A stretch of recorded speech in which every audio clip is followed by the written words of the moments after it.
Ma'am, we are live now. Okay, thank you.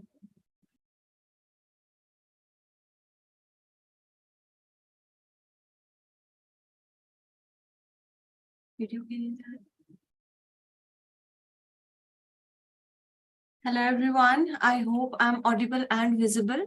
So please let me know in the comments if you guys are also watching. Yes. Hello Aradhna, good evening. Thank you dear. Greetings to you too. Hello Dr. Medics. So am I audible and visible guys? Am I properly audible and visible?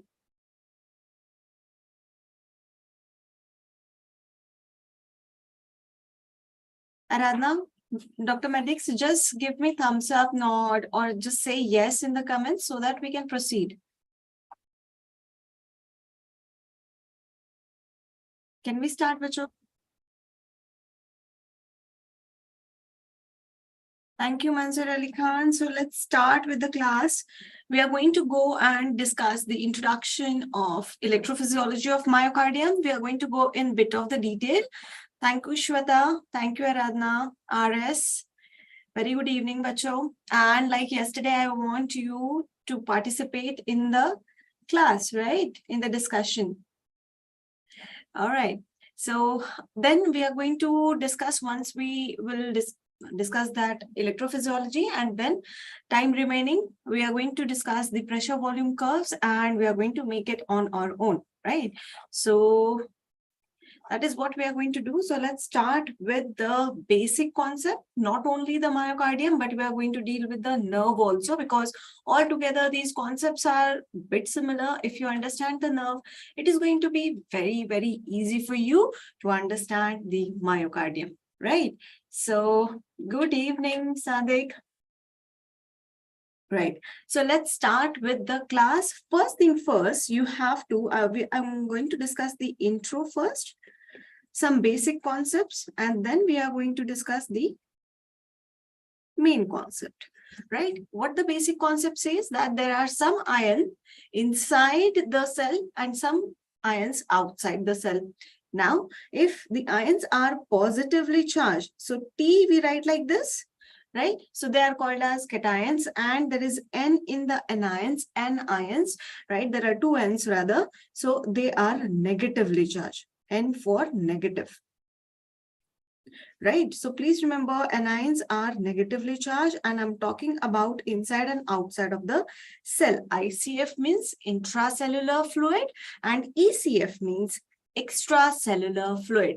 So in intracellular and extracellular, we do have different cations and anions. Can you guys tell me which principle, by which principle or which law we are going to discuss this? That means, who says that there is a distribution of different ions in the different area of the body? That means inside and outside. Yes, guys. RS, yesterday we dealt with the cardiac cycle, right? And their correlation with the ECG, heart sound, JVP, and all these things. And at the end, we discuss how to make the Wiggers diagram also. So I guess the video is on the YouTube. You can go on with that later on, right? Yes, Sharif, you're right. It's Gibbs donut, right? So there are different distribution, and whatever the effect is going to be there, that is because of this different distribution, right? So let's talk with what our cations are there. Can you guys help me out over here? Which are the cation and anion which are more in the ICF and which are more in the ECF? Let's talk about cation first. So two statement you cannot forget for your life. Yes, Mansur Ali Khan, diffusible, non-diffusible, and their distribution is different. So all D, different distribution of ions, and that's why there are some diffusible, non-diffusible ion. That is the reason of different distribution. So whole together, all the D's are there together. So it's donut effect, right? That's how we used to remember. Right. Can you help me out with the cations that are present in the cell? So remember that in the cell, we have to remember one statement that cell is a bag of potassium. So it is filled with the potassium, right?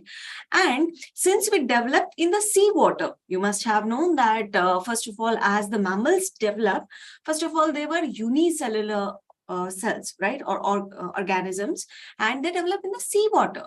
So now also we require the environment like a seawater outside of our cell to develop, to grow, and to work, right? And that's why outside of our cell, we do have sodium and chloride, which acts as a salt, right?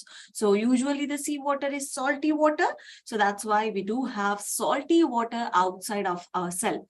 So two statements you have to remember: cell is a bag of potassium, and outside of the cell, that means in the extracellular fluid, there is a salty water, that is sodium and chloride, isn't it? So let's write it down. So potassium is going to be the maximum, which is going to be present in the ICF. But nowadays, they are going to ask you a different question, that which of the following divalent cation is more inside the cell?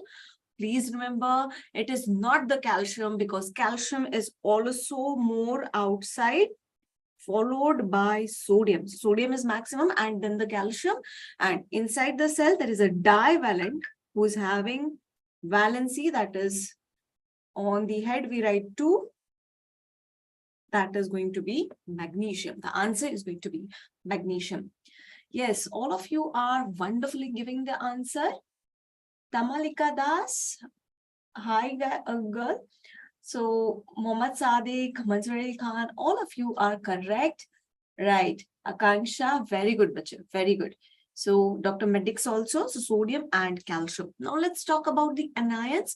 We already talked about the chloride, because for the salt, we require sodium as well as chloride. And please remember, the bicarbonate is also more outside. Okay. And what about the inside then? Which of the thing is left? Whichever are non-diffusible, and both of them start with the P, that is phosphates and proteins.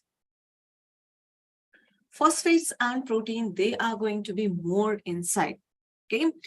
Why I'm telling you this concept? Because remember, whenever I'm going to talk about the gradient and whichever channel is going to open, once the channel, let's say I open any channel for that matter, what is going to happen?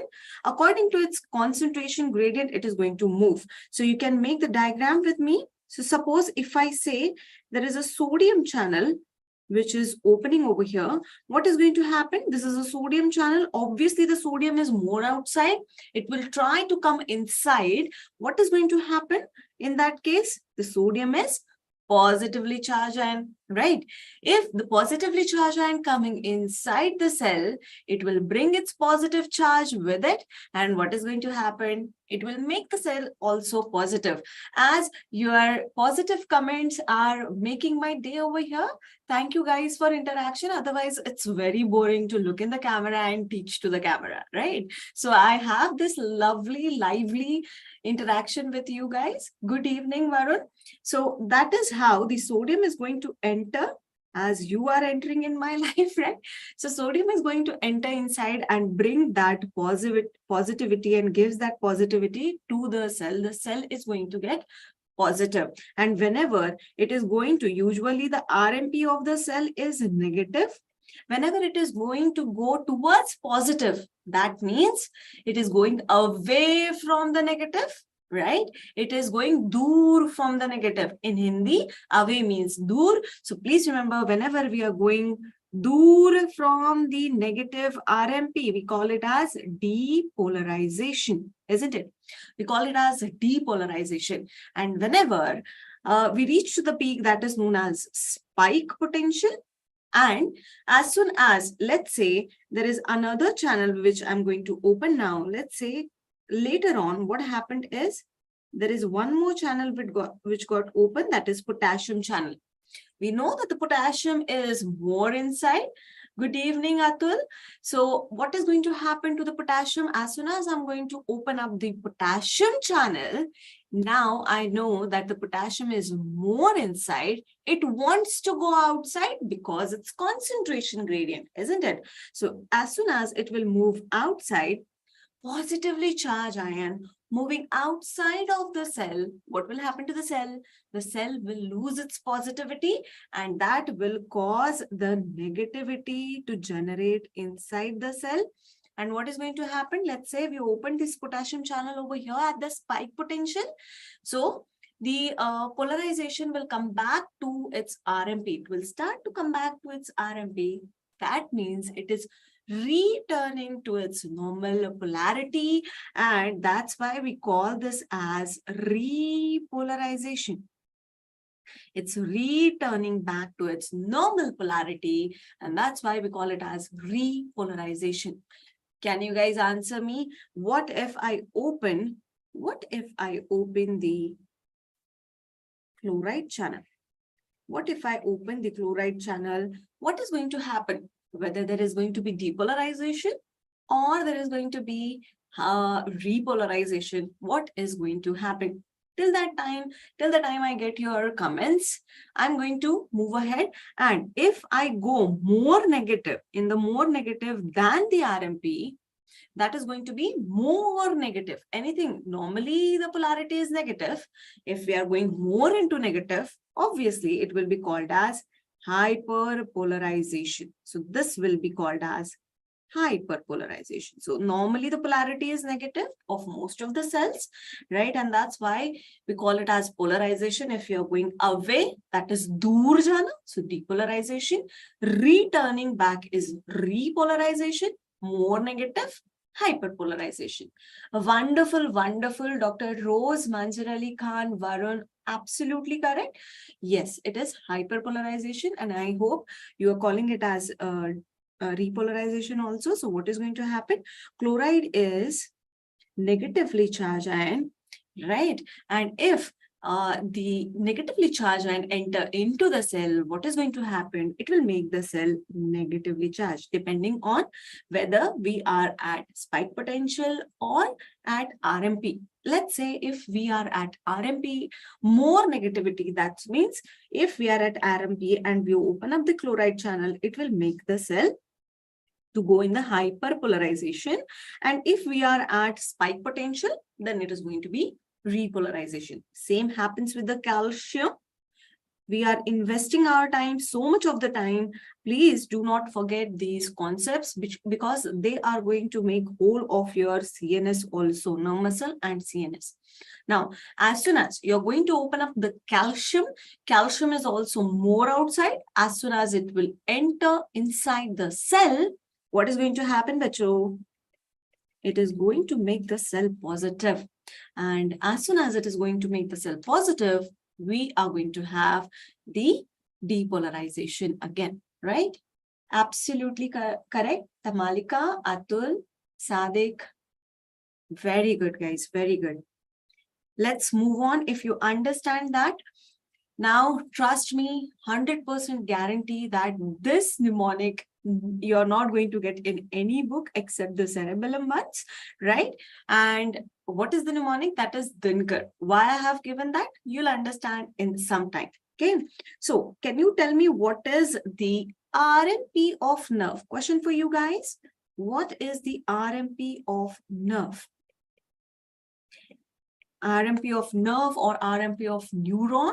What is it? You guys will tell me. I'm going to draw something till then, right? So suppose this is the RMP. Okay. Now remember, whenever we want to generate action potential in any excitable tissue, we want that property that it should excite. We have to give the stimulus. Okay, so that is the rule. So that's why, suppose I give the stimulus over here, and that too, it should be threshold. That means it should reach to the firing level. What is our job as a teacher? You have that potential to generate. You guys are excitable tissues. Yes, I'm getting the answers. Manzar Ali Khan, Varun, Barnali, Mohammed Sadiq, Medics. Wow, guys, you are rocking this class. So minus 70 MV is the RMP. Now understand, to reach the threshold potential, I have to give the minimum stimulus, that is going to be plus 15 MV, right? So I stimulated a nerve, then it will reach to a firing level. As I was giving the example that you guys have the potential to rock the medical world, right? As we are here just to make you reach to the threshold level, make you follow the schedule and give you some tricks and some smart ways to study. That is all, right? Other than that, you have to attend the classes, and you are attending the classes, you are doing the hard work. And believe me, if you add on these processes day by day, you're going to rock it till the end, right? So let's make it plus 15. As soon as it is going to reach to the plus 15, if I add that, that is going to be minus 55, and that is going to be called as firing level. At this firing level, what is going to happen? The nerve is going to get fired up. It is going to get more excited. And there is something known as Hodgkin's cycle start. Can you tell me, Hodgkin's cycle is which feedback mechanism? Is it a negative or positive? Tell me in the comment box below. Tell me, guys, what is it? Over here, there is opening of sodium channel that is going to happen. Sodium channel, and as we learn that sodium is more outside because we want salty water environment, because that's how we developed, right? And that's why what is going to happen? The sodium is more outside. It wants to come inside. As soon as it is going to get the chance, what is going to happen? Yes, the more and more sodium is going to enter inside, bring the positivity in the cell, right? Absolutely correct, guys. This is a positive feedback mechanism. Zala, Atul. Yes, Dr. Kapil, very good, guys. Very, very good. It's the positive feedback mechanism. In H2 clamp, this H is for Hodgkin cycle. And what does that mean? That means the sodium, opening of sodium channel causes more opening of sodium channel. As let's say you went to some party and you got to know that you can bring more friends in that party. It's a free pass party, right? So what is going to happen? You're going to call your friends that come, we'll enjoy, right? So same happens with the sodium. As soon as the sodium gets to know that yes, there is an opening of this channel, they will call more and more sodium, and that is why we call it as sodium influx. And that sodium influx will lead to obviously depolarization till the point it reaches to around plus 20 to plus 30 MV. If I want to make it, if I have to choose between these two, I'm going to choose plus 30 MV because it is written in the genome, right? Then what is going to happen? As soon as that you reach to a spike potential, whatever channels are open, close them, and open potassium channel. That's the rule at spike potential. So open whatever, close whatever channels are open, already open. So you have to close open channels and you have to open, enjoy, right? We are enjoying, right? So spike potential at that, I'm going to close whatever channel is open. But there is a trick. Sodium channel doesn't close immediately. It gets inactivated. So if you want to be very precise, so write inactivated. Otherwise, sodium channels are closed. They are actually inactivated over here. They do not directly close before inactivation. Okay. Now what is going to happen? Open potassium. Whenever you are at spike, open potassium channel, and we know cell is a bag of potassium. As soon as we are going to open the potassium channel, the potassium is going to get the chance to move outside, and it is going to move outside. What is going to happen? Positivity is going outside. So it is going to cause potassium efflux, will lead to returning back of the polarization towards the RMP, and that is known as repolarization. Now, there is one more thing. Medicine itni aasan hoti to baat hi kya hoti? Medicine would have been easy, then everyone would have been understood it, right? But there is again a twist. And what is that twist? That Yes, the K for Kachua. Remember K for Kachua, that is tortoise, which is very, very slow, right? Why I'm telling you this mnemonic? Remember, suppose this is the sodium channel. As soon as you give the stimulus to the sodium channel, it is going to open up. As soon as the spike potential is reached, it is going to close immediately. But that is not in the case of potassium. It's a Kachua, right? So it will open slowly, slowly, slowly. And as soon as it reaches to the RMP also, it gets the stimulus to close the channel, but still it is closing very, very slowly. And during that time, what happens? When it was closing, more and more potassium leaks out. Yes, Akanksha, Manzar Ali Khan, Mohammad Sadiq, you guys are rocking. You know what I'm going to talk, right? So what is going to happen because of that? More potassium leaks out. And that's why rather than stopping at the RMP, the polarization goes more in negativity, and that we call it as hyperpolarization. Now, if the examiner asks you, what is the reason for hyperpolarization? Please make sure it is because of the slow closure of potassium channel. It is like a Kachua. Kachua takes time, right? And some more potassium will leak outside. Now, how to remember all these things?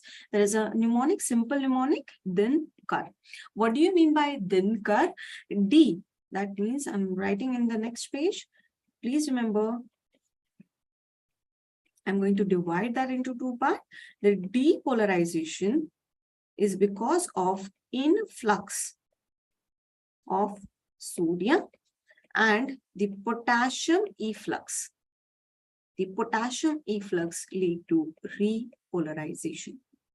Repolarization. Easy, very, very easy, right? So please remember this D, I, and N. Please remember sodium, I'm writing over here, sodium and potassium both in their symbols, right? So Kar means potassium efflux leads to repolarization. Very, very easy funda. Okay, so that is all about the nerve action potential, right? So if you understand that, let's move on to the more into the depth, that is towards the heart, right? Let's see what are hearts and how it is going to work.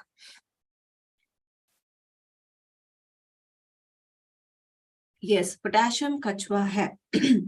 Right? Excuse me, guys. So, how the conducting system of the heart works? For that, a bit of the anatomy you must have studied in the +2 also, and you must have known this also. Just a recap, we do have SA node first in the right atrium. Then at the AV junction, that means atrioventricular junction, we have another node that is going to be called as AV node because it is at the junction of atria and ventricle. Then we do have bundle of His. In some books, it can be called as, or it is called as the AV bundle also, or we can call it as bundle of His. Bundle of His, right? Then the bundle branches, there are two bundle branches, one for the right heart, one for the left heart, that is right bundle branch and left bundle branch. Then we do have Purkinje fibers, which are very, very fast, right? They're like fast and furious fibers. So that is the Purkinje fiber. There are three internodal pathways. Nowadays, they're asking the MCQs in the many profs I have seen in the university exam. So please remember that there are three internodal pathways. What are the two nodes that we have learned over here? First is the SA node, and this is the AV node. You can see over here, SA node, AV node, and we do have three bundles which are shown over here. What are the bundles? First is this one, second, and this is the third one, right? So there are three internodal, that means between the two nodes, we are having three different pathways, right? What are those three different pathways and what they are called as? There are three pathways, remember, anterior, middle, and posterior. Anterior, middle, and posterior. Please remember that after A, B comes, right? So this is also known as Bachmann's bundle. Bachmann's bundle. They are the other name, right? As you have the nicknames, many nicknames, right? For example, your mom, dad call you something, right? Your friends call you something. Your lover call you something, right? Babu, Shona, whatever it is. Your document says something else. So you have different names. Similarly, we do have nickname for these anterior, middle, and posterior internodal pathways also, right? So middle. If you reverse the M, it will be W, right? So please remember, M ko ulta karo, that is going to be W, and that's why this is called as Venki-Bach's bundle, okay? So it is known as Venki-Bach's bundle. And posterior bundle, you have to remember that is the Thorel, bundle of Thorel, okay? I used to remember that in that O coming, right? So you can remember if you want to, otherwise you can leave that also. So if you remember too, you won't be making the mistake of, at least in the MCQ, right? So I'm getting the answers. Yes, Dr. Medix, you were correct. Bachmann's bundle, Akanksha, wonderful girl, wonderful Akanksha. Venki-Bach, middle one, right? Very good. So Thorel, so please remember how to remember this. A, after that, A will be followed by B, M. If you reverse the M, it will be W, right? If you reverse the M, it will be W, and there are O in the posterior as well as in the Thorel, right? So you can call it as like that, or you can remember like posterior. We, in the short form, we write like this: posterior T, and Thorel is also T. Okay, so you can remember if you want that ways. Just remember it. My purpose is to make that easier for you to remember in the exam. Okay, now let's talk about direction. Okay, in this slide, I'm going to talk about direction. What is the direction of the action potential that is going to travel along? The depolarization and repolarization. First of all, we know that internodal pathway, the SA node usually is the pacemaker. Why is it so and how it makes? Everything we are going to discuss. Just remember for now, trust me, I'm teaching you correct things, right? So what is going to happen? There are 3 internodal pathways and they are going to stimulate the AV node. From the AV node, the bundle of His is going to go in the somewhere middle in the interventricular septum. Yesterday we talked about interventricular. That means between 2 ventricles. Now there is again a twist. What is that twist? That the depolarization won't take place. I'm highlighting that part in this part. This part is actually get depolarized later as compared to the middle part. Okay, so please remember that the initial part of the interventricular septum, it won't get depolarized. It will get depolarized after the middle interventricular septum has been depolarized, right? So the signals will be carried forwarded from here to here, right? Then it will be depolarized, and understand that the left side, that is towards the left ventricle, and this is the right ventricle. So from the left side, it is going to go like this in this direction, and they will turn over. How they're going to turn over? Via the gap junction. Tons and tons of gap junction. Can you tell me what is the importance of gap junction over here in the heart specifically? It makes something, right? So tell me, good evening, Sarthak. Your evening is a bit late, starting a bit late, right? But yes, I'm happy you joined in, right? So tell me, what is the importance or significance of gap junction in the heart? Okay, now what is going to happen due to this? That remember that till that point, the apex of the interventricular septum has also depolarized. This part also depolarized this part because that is going through the nerve. But it takes time to travel the action potential through the gap junction. And that's why remember that the left part, the upper left part, of interventricular septum. Interventricular septum is going to get depolarized last, but it will be early as compared to these two parts. Obviously, till the time these base particles of the ventricles, that is the base part of the ventricle, is going to relaxation time. No, bacho, I'm asking the gap junction. Do they cause relaxation? Socho thoda sa. Are you giving the answer for delay? Delaying? No, no. Gap junction kya karte bacho? Okay, so let's talk about this first and I'll come back to that. So what is going to happen over here? This part and this part is going to get depolarized later. But understand, the left ventricular muscle mass is much, much more. How much more? That is going to be the excellent question, that it is 3 times more as compared to the right ventricular muscle mass. So the muscle mass of the left side of the heart is 3 times more as compared to the left side. Why? Because understand, the left hand side, it is providing the blood to what thing? It is providing the blood to whole of our body except the lungs, right? The right ventricle pushing the blood towards the lung, which is very, very near to the heart. It is in the thorax, but we have to put more pressure if we want the blood to go towards our head also, toward the tip of our toe also, right? And that's why for generating more force, they require more muscle mass, right? And that's why by the logic itself that the left ventricle is going to take more time to get depolarized because it is having more muscle mass, right? This part is known as pulmonary conus. This part is known as pulmonary conus.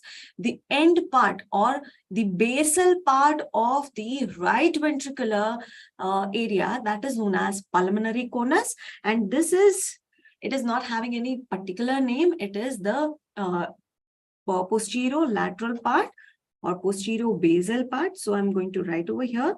The next comes after the left part of the interventricular septum. The next or second last to get depolarized is going to be our pulmonary conus. And the last in the line is going to be the posterior-basal part. It is going to be, let's draw it with another color. It is the last one that is going to be the posterior-basal part of LV, that is left ventricle. So this is the posterior-basal part of the left ventricle. So this is the question I'm going to ask you later. So I want you to remember that the last to depolarize is going to be the, I'm writing over here in the bracket, last to depolarize. Second last to depolarize is pulmonary conus.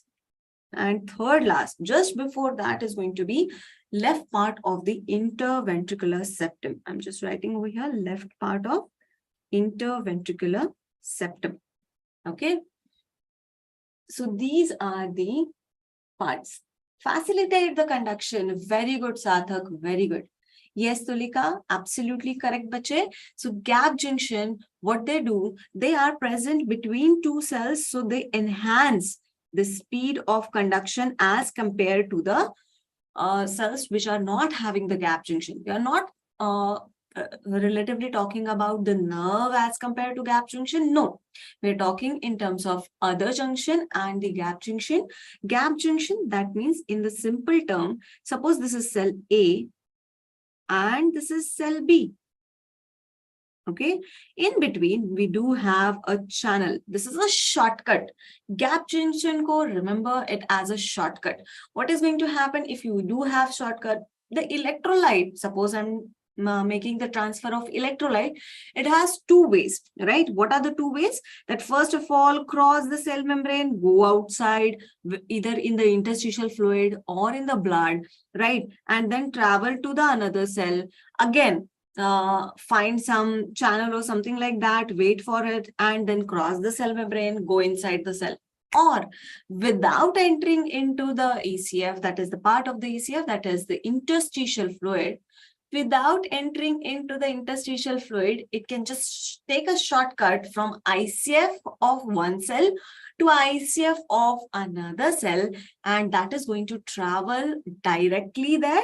So please remember what the gap junction they are going to do. The gap junction, which are made up of a protein which is known as connexin, and 6 such subunits come together. They're going to form connexon. Please remember, connexon, connection, right? Connexin, connection. So they are actually connecting.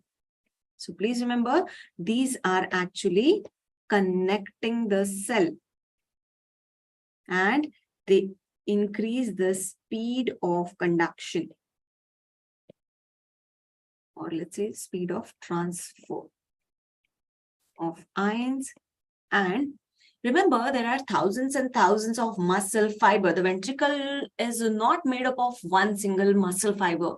It is the myocardium, especially, it is made up of thousands and thousands of the muscle fiber, and that's why we need to contract it at the same time, right? So what we require to do, we require to transfer the electrolytes very, very quickly, and that's why we require these connection that is known as gap junction, right? And that's why the whole of the ventricular muscle fiber, they contract almost at the same time, thanks to these connections in between the cell, right?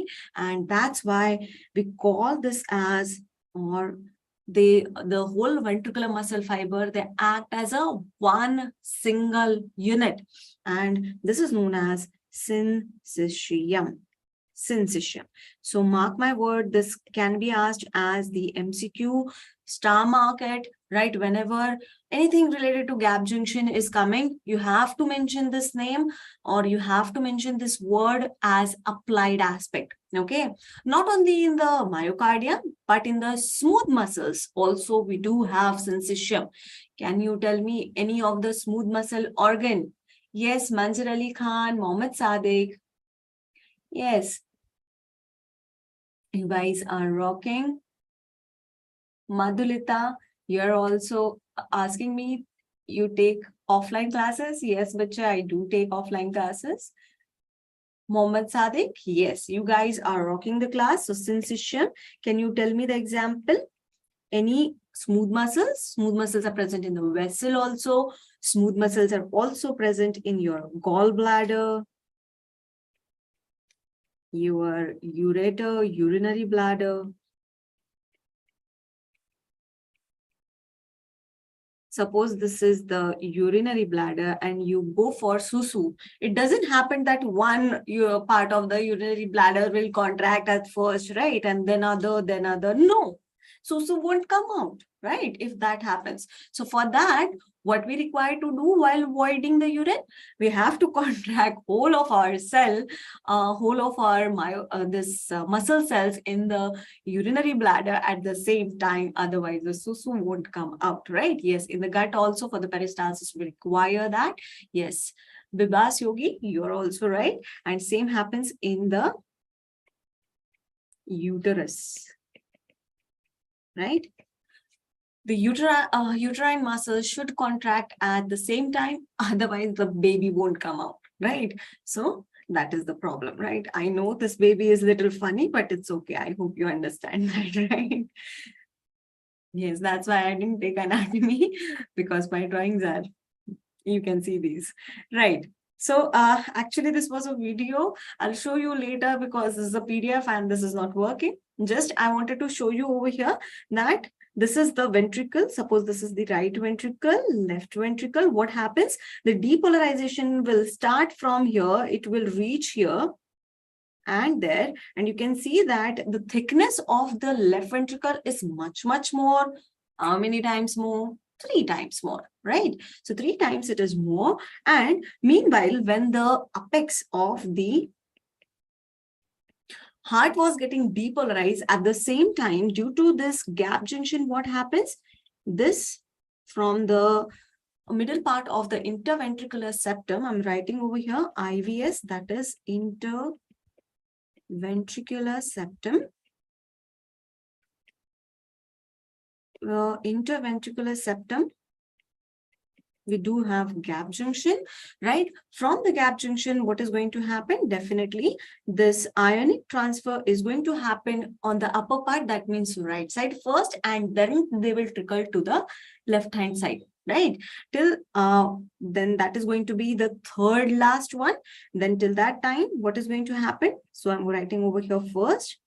Then there is second, and the last is going to be this one, right? So this is how the depolarization is going to take place. I hope whatever I wanted to tell you, you understood this, okay? Because many a times this question is going to get asked, and that is very, very important.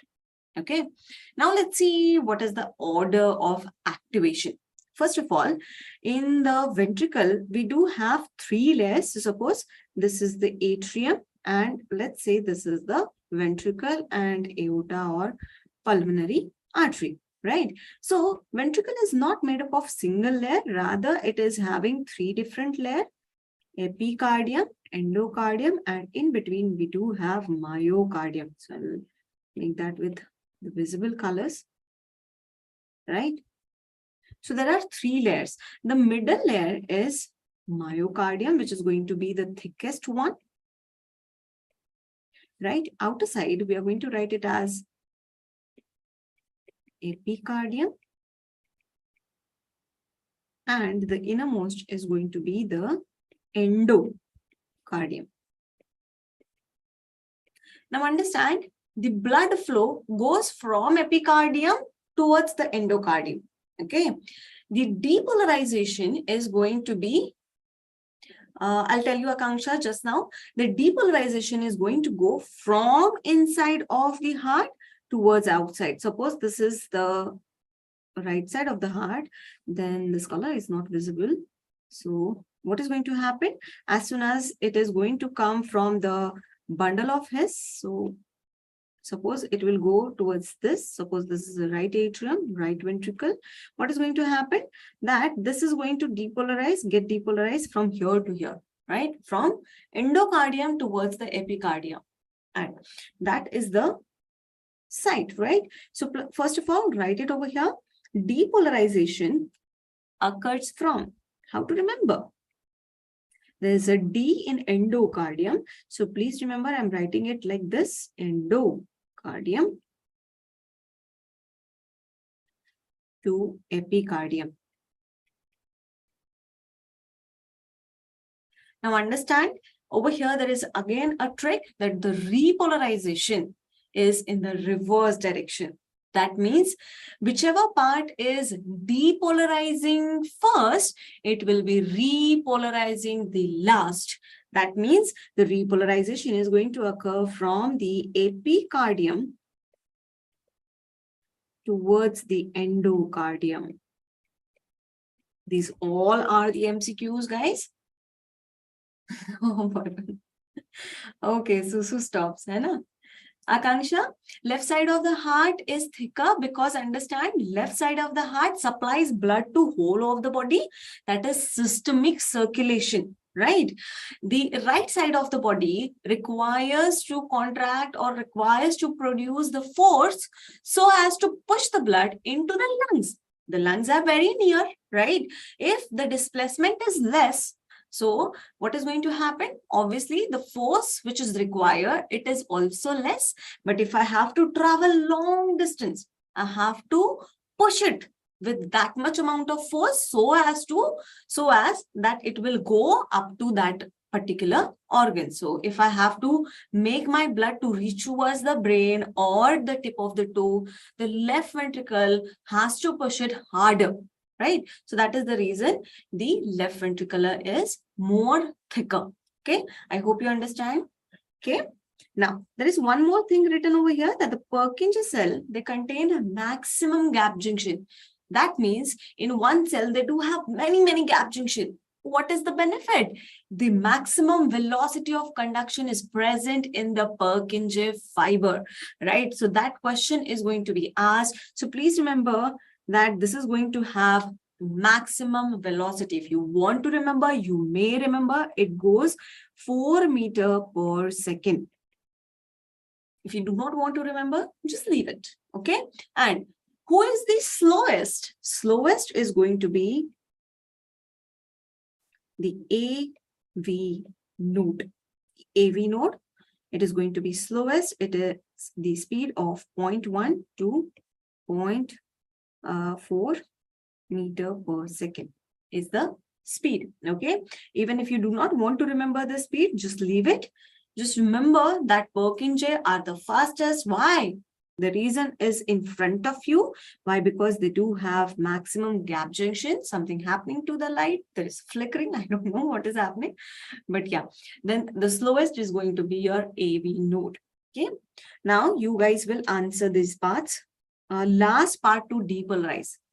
Who is the last, second last, and third last? Tell me, guys, in the answer, you can write it in the shortcut also. I'm waiting for your answers. I told you this answer. AV node, Tuli come. Good.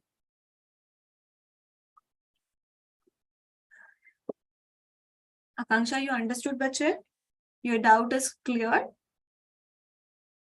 Chalo, till the time you give me the answer of this question, I'm going to tell you who is the pacemaker, which you already know, that is the SA node.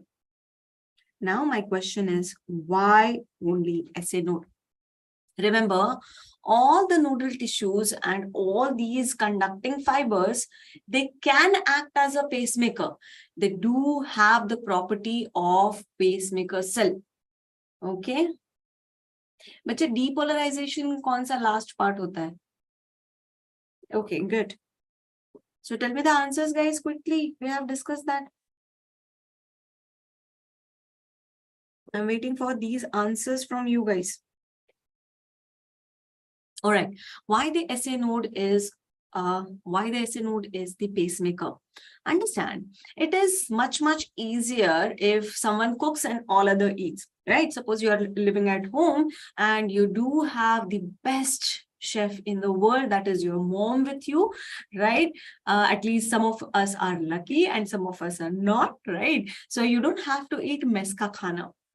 Okay, so everybody wants to eat because they need energy to daytime work or whatever they are doing. For that, we require energy, and the only source of energy is food. Okay, now tell me, if you need food and there are, let's say, a family in which the mom is a housekeeper, right? Or she's the house master, we should say, and then other 4 or 5 members, right? Is it feasible? There are 2 scenarios. Now you have to tell me which one is feasible. If mom only makes the food for everyone and everyone is going to do their own works, and whenever they do have the lunch time, dinner time, breakfast time, they're going to eat whatever is made by the mom, right? Or mom says that if you're hungry, make your own food, right? And whenever anybody is hungry, they're coming into the kitchen and they're making their own food and they're going out. Remember, it is going to waste a lot of time of everyone, a lot of energy of everyone, right? You might not get that taste, right? It can be a pathetic dinner or lunch. We cannot take that risk, right? So obviously, it is feasible in the first case if the mom cooks the food, right? Same happens in the pacemaker cell. What happens? It is going to make the action potential for everyone, and that too at the highest speed. You must have seen, if you start to do something which already is done by someone, for example, cooking. If I start cooking, definitely it is going to take 2 hours. And for mom, it is going to take 20 minutes, right? So I don't know how she does that, but yes, that is going to happen. So it is going to take a lot of time first and a lot of energy. And I cannot guarantee of good food, right? So that's why the SA node is fastest in the heart. SA node is fastest in the heart, and it is very easy that one will produce the action potential and other will carry forward it. They just take it from the SA node and give forward. Take it from the SA node and give forward, right? So that is why our SA node is going to act as the pacemaker rather than fastest. What is the better terminology? It is going to make a maximum, it is going to have maximum frequency. That means the action potential generation rate in the SA node is maximum, guys. I got the answer. I'm very, very happy. End of the left ventricle, pulmonary conus, Tulika, you're rocking. Umesh, very nice, bacho, very nice. Because this is going to be asked and you have to remember it. So last one is going to be the posterior basal part. I'm just writing in the short posterior basal part of left ventricle. Then comes the pulmonary conus. And then comes the posterior basal part or the interventricular septum. I'm just write IVS basal part. Which basal part? The left side. Right? So this is going to be the order, right? Let's move on. That you have to remember what are the speeds of everyone. So I'm going to write SA node over here, AV node, bundle of his. His was the scientist, and give respect to the scientist, right? All the time you should be remembering the name, because they have given their life for the new invention so as to make the life of the next generation easier. Bundle of his, then bundle branches. And finally, last but not the least, the fastest one, Purkinje fiber. Purkinje fiber. Now I have the easy rule. Remember that the normal heart rate is 60 to 100, right? So that's why BPM. What do you mean by BPM? Beats per minute. So that is the generation rate of the SA node. Then comes our AV node and bundle of His. What is their rate? Remember, 60 minus 20 is going to be 40. So please remember, they make 40 to 60 beats per minute, both of them, 40 to 60 beats per minute. And if you subtract 20 from 40, it is going to be 20. So 20 to 40 and 20 to 40 is going to be for the bundle branches and Purkinje fiber. There are two things we have discussed. If they ask speed and the frequency, they are going to be different answers. So we are discussing the frequency over here. And if I write the velocity, that means what is the speed? Who is the slowest? Slowest is going to be the AV node, and fastest is going to be the Purkinje fiber. Fastest is going to be the Purkinje fiber. Okay, so two different things are there. Don't get confused between these two. Okay, again, I'm telling you for the last time that if I ask you who is having maximum frequency of generation of action potential, then it is going to be the SA node. But if I ask you who is slowest in the conduction velocity, then it is going to be the AV node. Who is fastest in the conduction velocity, it is going to be the Purkinje fiber. So maximum frequency is going to be of SA node, and that's why it makes the action potential very quickly. I hope you understand that. Yes, Tulika and Dr. Medix, you have gone one step forward. I'm very happy with you, right? So you can see over here that there are bundle branches. This is the AV node, bundle of His, and these are Purkinje fibers, which are going from inside to outside, okay? And Bachmann's bundle, atrioventricular node, and everything is shown in this diagram. The PDF is already there on the group. You can watch that later. Now understand this Bachmann bundle. One more thing is shown in this diagram, that it provides to the left atrium also. So who is going to provide the action potential towards the left atrium? It is going to be your Bachmann's bundle, anterior branch. Okay, let's move on. Now there is something known as overdrive suppression. What is it? See over here. if I'm going to make this action potential via SA node, and I told you that the AV node is going to take the action potential which are generated from the SA node and make it forward. Then the bundle of His is going to take the action potential which are coming from upward and will give to the next bundle branches, right? Then bundle branches are going to take the action potential and they're going to give to the Purkinje fiber. The Purkinje fiber is going to travel along all the ventricular paths and they're going to stimulate it, right? That means they are not making their own action potential. That means we can say that the SA node, whenever it is making the action potential, it is actually suppressing the production of all other nodal tissues, right? So please make a note of it, overdrive suppression, because again, when you are going to go in the medicine, there is a phenomena which is known as Stokes-Adams syndrome. We don't have time for that right now, but once we get the time, we'll discuss that too. Overdrive suppression, that means since SA node is making, SA node, it seems that since it is making the action potential, it is the pacemaker because of maximum frequency. And that's why it suppresses the other nodal tissues. Other nodal tissues from making the action potential.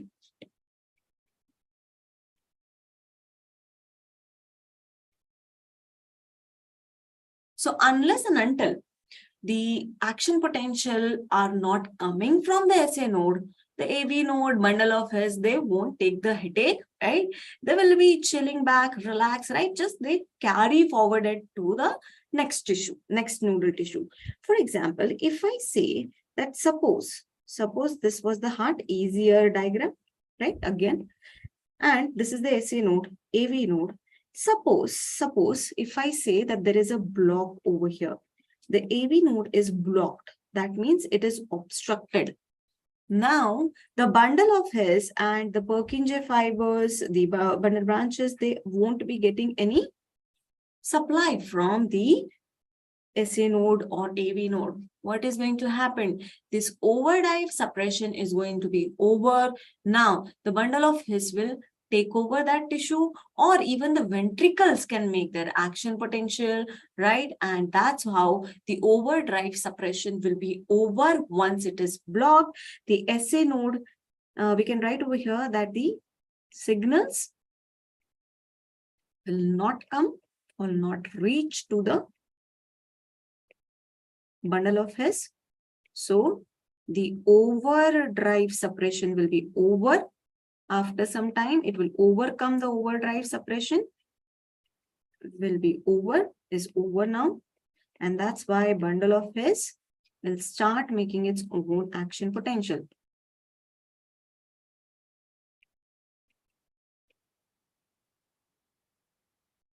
So that is what the overdrive suppression, you can write it as the, yes, Ritik, right?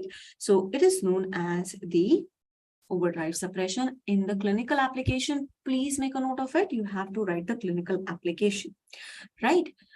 Let's move on to the next, that is why the AV node is slowest. There are a few reasons why it is slowest. First thing first, that it is the nodal tissue. It is having smaller diameter, smaller fiber diameter. It contains less gap junctions. It contains less gap junction and more of the fibrous tissue. So another reason. More of the fibrous tissue. Now understand what is, okay, it is there, but it should do something, right? What is its function? Because of this, we are going to have a delay, which will be called as, because of that, the action potential are delayed. That is known as you guys already told me, AV nodal delay or AV delay. That is the function, okay? So function is to slow down the action potential. it slows down the conduction of action potential. There are two things whenever the examiner is going to ask you the function, that is going to be a different question. And they're going to ask you one more thing, that is significance. What is the benefit of it? That means significance. Don't overchange it. Okay. If they're asking you the significance, don't tell them the functions. Okay. Usually this happens whenever we take the Viva significance. In the Viva, you mess up the significance with the function. Don't get mess up. Function means what it is doing. And significance means what is the benefit of that function. Okay. What is the significant? It ensures the proper filling. Yesterday we talked about the filling of the ventricle. Proper, or we can write adequate ventricular filling.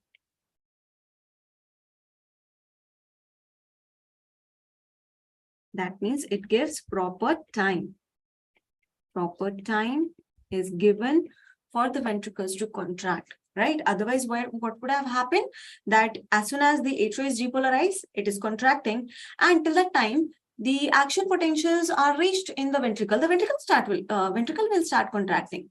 So for the atria, there is no sufficient time to contract, and that's why the filling will not occur properly. Thanks to this AV node, what happens over here? The filling will take some time. So same time will be taken by this AV node. AV node slows down the action potential so as that the action potential will reach towards the ventricle somewhat late, and that's why it gets time to properly get filled up. Okay, so that is the benefit, that is the significance over here. Right now, we are going to move towards the heart rate, right, and how it makes the action potential. So if you want to propose someone, you can say this: blood is red, cyanosis is blue, I get tachycardia when I think of you, right? This is the best medical proposal possible. Okay, don't give the bullshit, right? Like do dil hote to pehle to jaake eco karwao, right? If I would have been having two hearts, it's a great mutation, right? So definitely we will not go and fall in love with that person, right? Because it's a huge mutation. I don't think so such people can live. All right, so he is not a human being, he is an alien now. Let's move on. Heart has two types of tissue, and who is going to give the stimulus? In the first slide, yes, Tulika, yes, good bache, ensures ventricular filling, very good. Now tell me, I told you in the first slide, I'm going back into the slide. I told you that there is a stimulus which is required whenever we are going to stimulate these excitable tissue. Who is stimulating your heart cells? Let's say ventricular muscle cells. Who are going to stimulate them? Who are going to stimulate them? From where the stimulus is going to come? Because it is going to come because of these two types of different tissues. Remember, there are two types of tissues. What are the tissues? First is the nodal tissue. Second is the myocardium. Myocardium means heart muscle cells. Now understand, muscle is there. Muscle does not have its own brain, right? It requires stimulus from outside. Do we always tell our heart, now you have to relax, you have to contract, you have to relax, you have to contract? No, it will take a lot of energy, right? It happens automatically. How it is happening automatically? Because the heart has that property to generate its own rhythm automatically, and that's why this is known as the property is known as autorhythmicity. So please make a note of it. Autorhythmicity. Yes, Dr. Medix, you're right. I'm happy, Varun, you liked it. Autorhythmicity. Okay. So what does that mean? The name itself telling you, whenever you are going to go in the medical field, there are many things, right? In the exam, sometimes happen that it is not occurring at all. What was it? Read the word carefully. The first advice of mine is read the word carefully. Auto means automatic or self, right? Rhythm means production of rhythm, right? Rhythmicity means it is producing its own rhythm. But remember, the myocardium is not going to have that property. The property is present with the nodal tissues, right? So what the nodal tissue is going to do, it is going to produce its automatic rhythm. So it has the auto rhythmicity. So what it is going to do, it is going to generate its own potential. And once it is generated, it is going to help our myocardium to contract. How? Via the SA node, it is going to get generated, and via whole conducting system, it is going to go towards the Purkinje fiber, and through the Purkinje fiber, we are going to stimulate the heart muscle cells. And that's why we don't have to tell our heart, now you have to contract, you have to relax, contract, relax. And while we are sleeping, we'll be gone if we have to do it consciously. Thankfully, the nature has given us this wonderful property to our heart, that is autorhythmicity, right? So this is how that is going to happen. Now, since this property is very, very important, we have to learn how this autorhythmicity is occurring. What are the Ras behind it? What are the secrets behind it? We are going to see the secrets, right? First of all, before going forward, just see this pic. What is it? It is a funny cat, right? He's blinking the eye and doing funny things, right? So you have to remember this pic whenever you're going to talk about the nodal tissue action potential.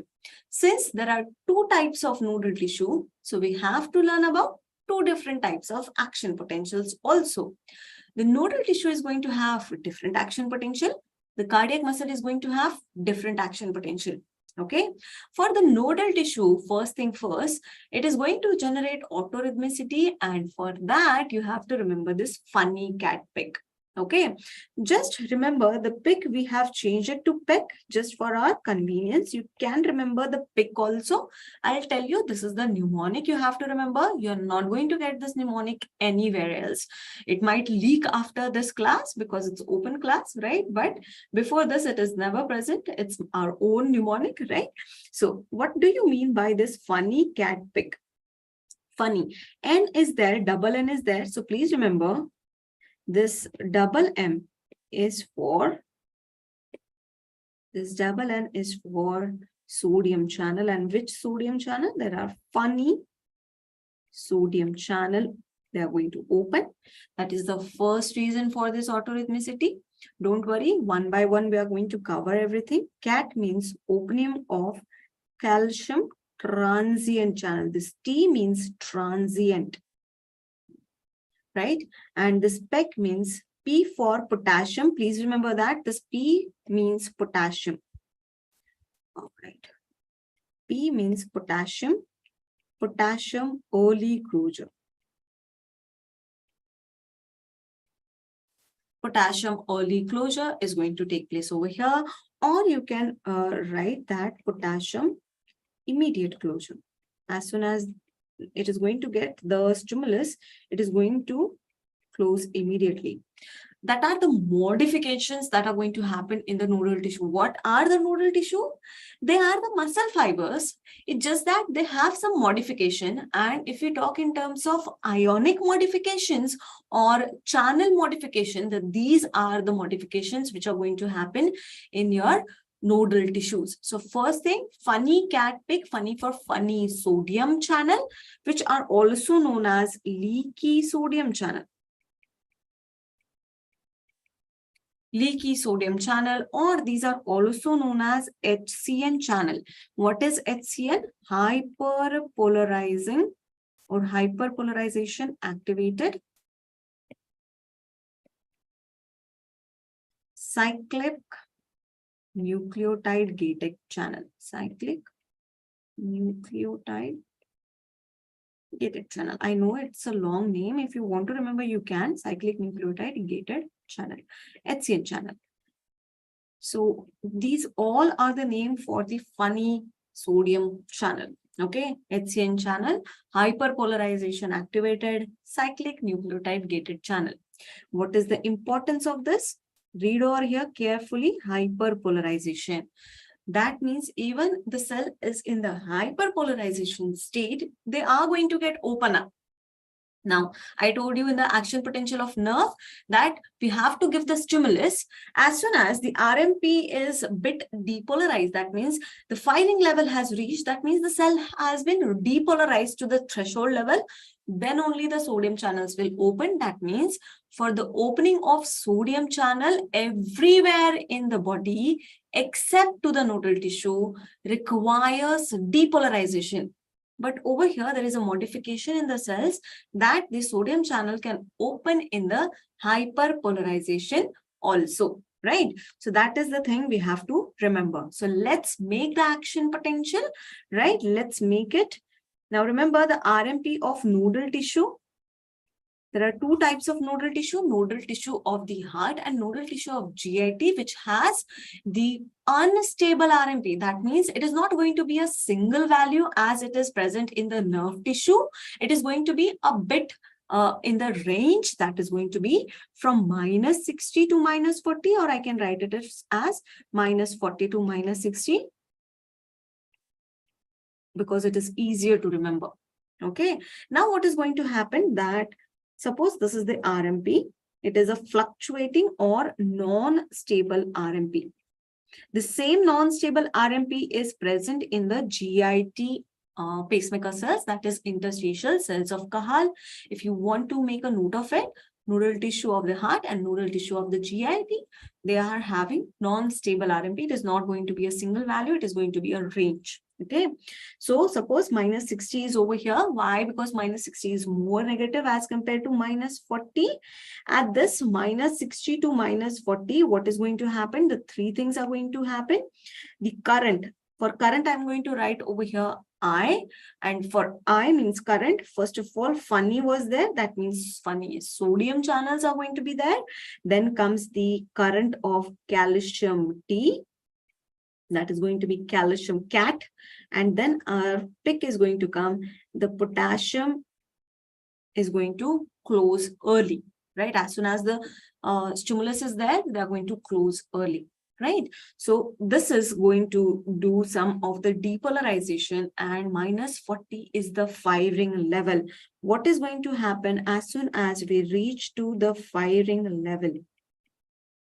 So this is the firing level, and this whole thing is RMP, -40 to -60. As soon as you reach over here, there are another channels which are going to open. And what are these channels, Bacho? Please remember they are slow opening, voltage gated calcium L channels. Okay, calcium influx is going to take place. Obviously, whenever the calcium channels are going to open, they are going to cause influx, which is going to lead to the depolarization. And depolarization, it is the phase 0. Please make a note of it. It is not the phase 1, it is the phase 0. Depolarization is phase 0. D looks like 0. So please remember in the, I'm writing it in the red, D is 0. D is phase 0. Okay. Now, this L means long acting. These channels are long acting. They will be open for longer duration as compared to the transient opening calcium channel. Where the transient opening calcium channels are present? In that pacemaker cell, right? Yes, Dr. Medix, right. Now what is going to happen? I told you one rule over there. This is the spike potential. Again, +20 to +30. If I have to choose one, I'll go for +20 here, +30 to 35 in the nerve, right? Now, what is going to happen? What was the rule at the spike potential, Bacho? At the spike potential, we have a rule that whatever channels are open, close them. So calcium T channels, calcium L channels will be closed. And we open up the potassium channel. Right? As soon as I open up the potassium channel, what is going to happen? The potassium channel will cause potassium efflux. And remember, no matter what you're talking about, the potassium is going to always cause the repolarization. But as soon as it reaches to -60, it is going to close again. And the next action potential is going to start. Okay, so that is all about it. But remember, there are phase numbers. Why I'm saying so, you'll understand that it is the phase 3. It is the phase 3 in the neural tissue. Please remember the phase 1 and 2 are absent. Why I'm saying so? Because as soon as we are going to read about this cardiac muscle action potential, you'll understand it. For just now, trust me, right? And let's move ahead. Let's talk about the cardiac muscle action potential. I told you, muscles are the labors. They don't have their own brain, right? As soon as this depolarization is carried forwarded from the Purkinje fiber, it is going to stimulate these muscle cells. Okay. Now, what is going to happen over here? Minus 90 is the RMP of the myocardium, right? As soon as the stimulus comes for the Purkinje cell, what is going to happen? There is opening of sodium channel directly, right? So sodium influx will occur, and this will lead to depolarization. Can you tell me which phase it should be? It is the depolarization. So that's why it should be phase 0. Phase 0, right? And it will make the cell to reach up to a potential which is known as spike potential. At spike potential, what is going to happen? The sodium channels, they get inactivated, and we always open the potassium channels. We always open the potassium channel. Potassium are open. So what is going to happen? The potassium is going to go out. So potassium efflux will start, but it won't reach to the RMP. There is a twist, right? So medicine is not that monotonous, right? It is very, very interesting. What is the interesting thing? As soon as the potassium was going down, suddenly what's happening is that there is an opening of calcium channel. And these are again calcium L channels, right? So what is going to happen? Calcium influx will take place. As soon as the calcium, but I did not say the potassium will close. The potassium efflux is still taking place, right? Over here, the potassium efflux is still taking place, and there is an opening of calcium. Now, if I draw the arrow towards the lines that I'm drawing for the action potential, that means influx is occurring. And if I'm drawing the arrow away from the action potential, that is shown over here, that means it is going out of the cell, efflux, exiting out. Okay. Now, because of this, what is going to happen? The potassium is going out, calcium is coming in. One positive going out, one positive coming in. What is going to happen? They are going to balance each other. And that's why this is known as the plateau phase. This is known as the plateau phase. Now remember, plateau feels like two, plateau phase 2. So it is the phase 2. There is no phase 2 in the case of what thing? In the case of nodal tissue, right? And there is also no phase 1. So this short phase is phase 1. So that's why the phase 1 and phase 2 is absent. Directly comes the phase 3, in which what happens at this point, the calcium channels will close. And that's why only potassium will be left there, and the potassium efflux will continue. And because of only potassium efflux, next phase is going to come, which is after 2, there is phase 3. You know? And there is 4 phases that are present, actually the 5. Phase 4 is going to be the RMP. Phase 4 is going to be the RMP. Unless and until next action potential comes from the Purkinje cell, the cell is not going to depolarize back again. Please remember, phase 0 is sodium influx, that is depolarization. It is not the phase 1, because usually they ask about the phases. People do usually make the mistake. Why? Because they do not remember that the 0 phase is also there. Okay, phase 4 is the RMP. So there are 5 phases. right? So this is all about the thing, right? And this phase is not there, 1 and 2, that is going to be absent in the case of nodal tissue. So this is the action potential of nodal tissue. And the next action potential that we discussed over here, that is none other than the action potential of heart muscle cells.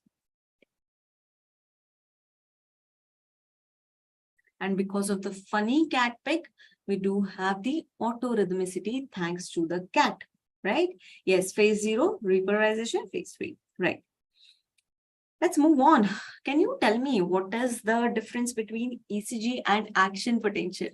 Can you tell me the difference? I'll wait for 5 minutes because right away, if I give the answer, then it won't be that interesting. I want you guys to think and give me the answer. What is the difference? I'm just going to tell you what is the effect of ANS till that point. Now, suppose this is my, I'll draw it in the black. So black is normal, okay? So suppose this was the action potential of nodal tissue.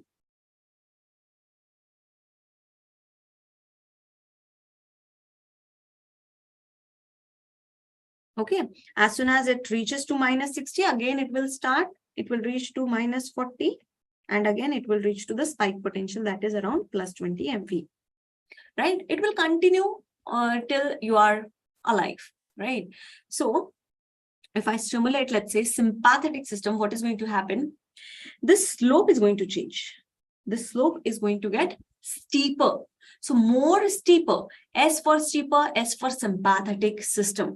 So the slope is going to get steeper. What does that going to do to this action potential? See over here, if I make this slope steeper, what is going to happen? I'm drawing in the red.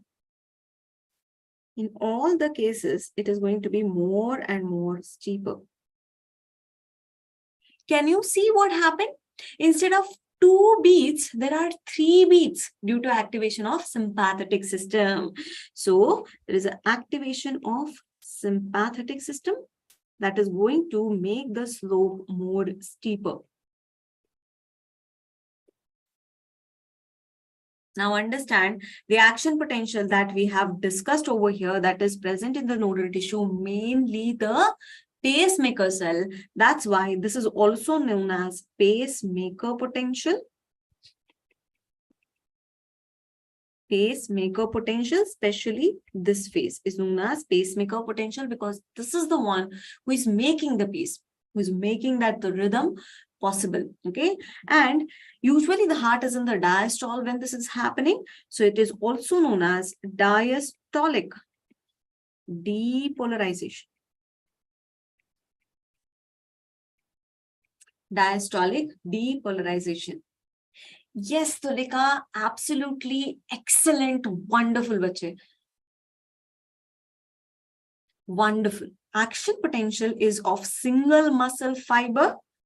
Action potential is of single muscle fiber. We have to put the electrode and check it, right?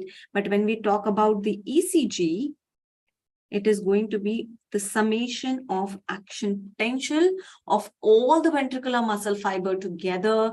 And that is going to give us what thing? That is going to give us the ECG waves, whole muscle fiber. Right? So summation of the excellent, bache, excellent. I'm very proud of you, proud of you. If you would have been here, I would have given a chocolate for you, whatever you like, right? So excellent. So ECG is summation of all the action potentials which are generated by the muscles over there, right? Let's move on. So the slope is the pacemaker potential, which is getting steeper. All these changes, funny cat pic changes, they are going to occur quicker whenever you're going to stimulate the sympathetic system. Then comes the parasympathetic system. I'm going to draw it in the green. Parasympathetic system. When you're chilling and relaxing at home, there is no class, it's a vacation time, right? You are very, very happy. You have eaten a very nice food and you are chilling. What is going to happen? parasympathetic resting and digesting system is going to get activated. What that is going to do, that will make this slope more or less steeper or more longer, right? So it will take more time to reach to its firing level, that is -40, unless and until it reaches to -40, there is no action potential can take place, right? So it will take more time. So less steeper the curve, more duration it is going to require. The other changes are going to happen in the same pace. So I'm drawing over here. See what is happening. Instead of 3, there are only 2 action potentials possible. So green ones are the stimulation of, the positive sign means stimulation of parasympathetic system. Parasympathetic system, right? What is going to happen? Less steeper curve.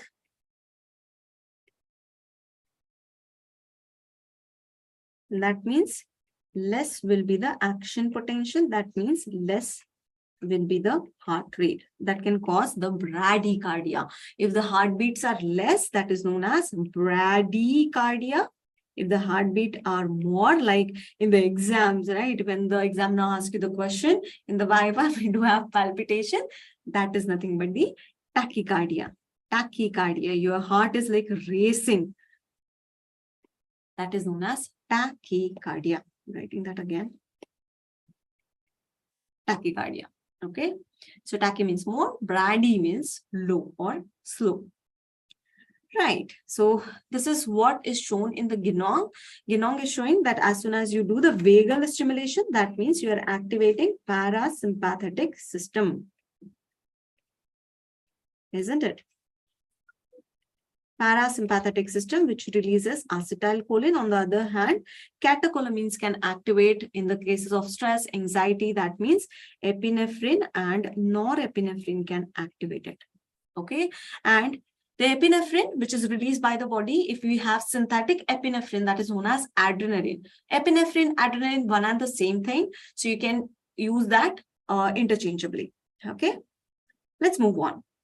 This is the ARP. Now understand, if I draw the action potential of nerve, it will start somewhere from the -70. -70 is less negative, and it will occur something like this.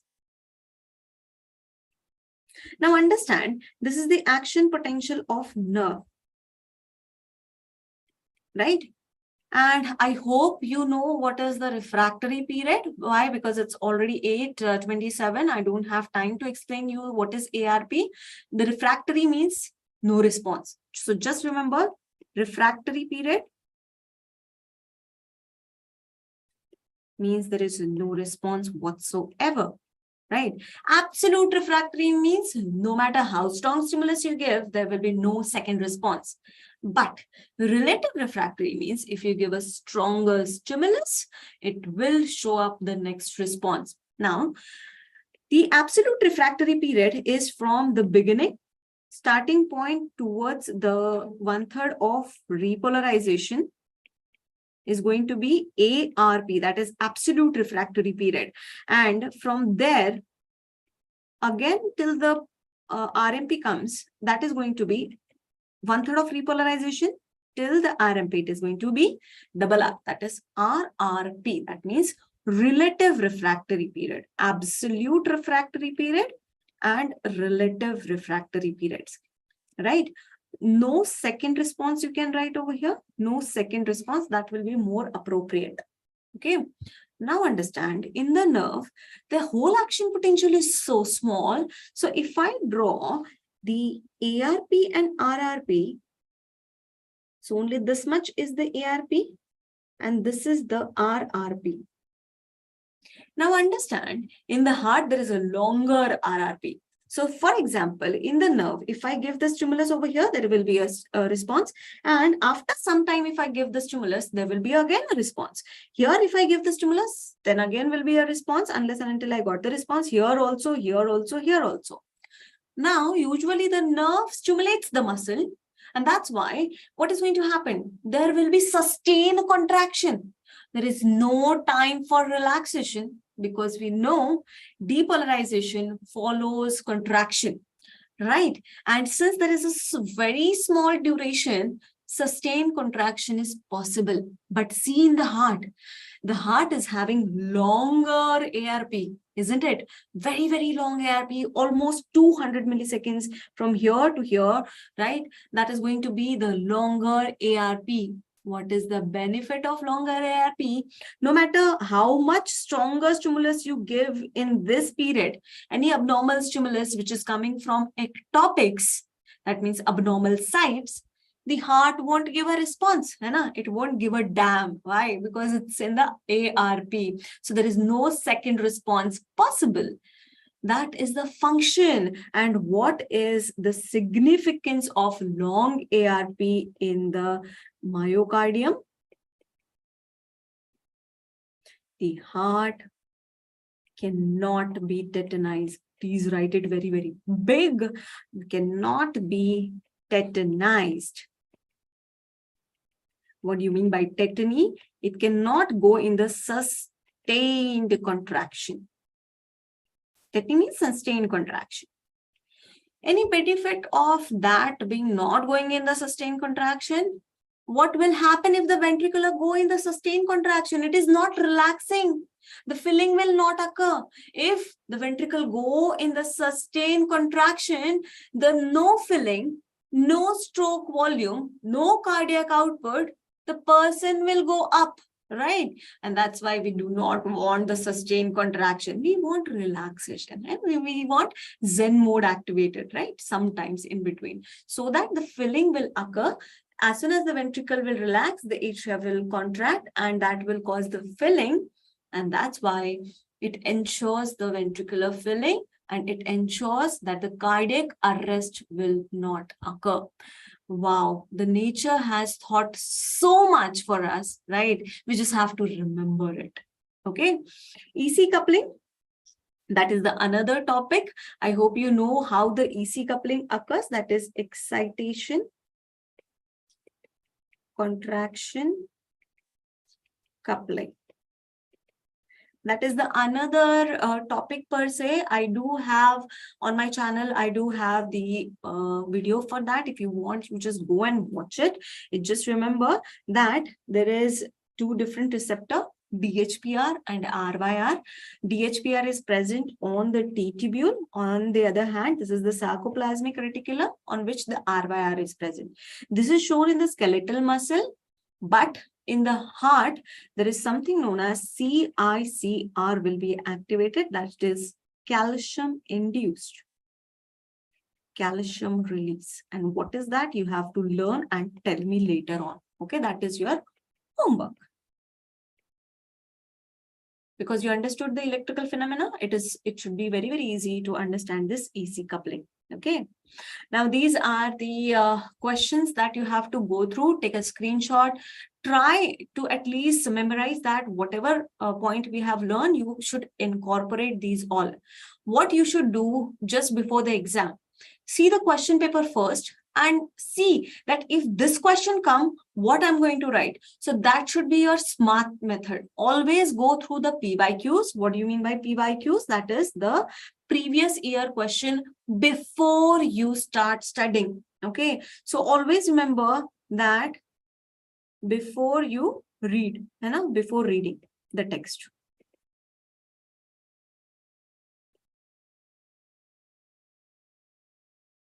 Before reading, just go through the PYQ. That is going to be smart study. Why? Because usually the university questions are shuffling. The same questions will be asked via some different way. Your brain should be ready to solve those questions. In the exam, you should not think, what should I write? Your chart should be ready. If this question comes, I'm going to write first the definition, then this, then this, then this. Okay. Unless and until the question is asking us to draw. Okay, don't write the definition, just draw the diagram better than me. I know you're going to draw the diagram better than me, right? So at least draw it better than me. That should be your goal. Okay, so a little progress each day adds up to a big results. And I'm sure whomsoever watching it and interacting with me, giving the answers, so definitely you are going to get a big results. Give a pat on the back for yourself. Why? Because you're putting some extra effort. Without effort, there is no gain, right? So Please remember that. Okay. Whomsoever is putting the effort, they are going to get the results. That is the promise. Okay. Let's discuss quickly the volume, and then we are going to go towards the PV curve. Okay. We'll wrap up in next 30 minutes. Right. So end diastolic volume. What I told you, just don't see anything else. Just see that word, end diastolic volume. The word itself telling you what is it? It's the volume. That means it is the amount of blood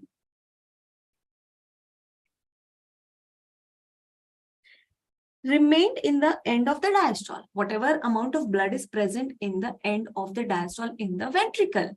So what is end diastolic volume? The amount of blood present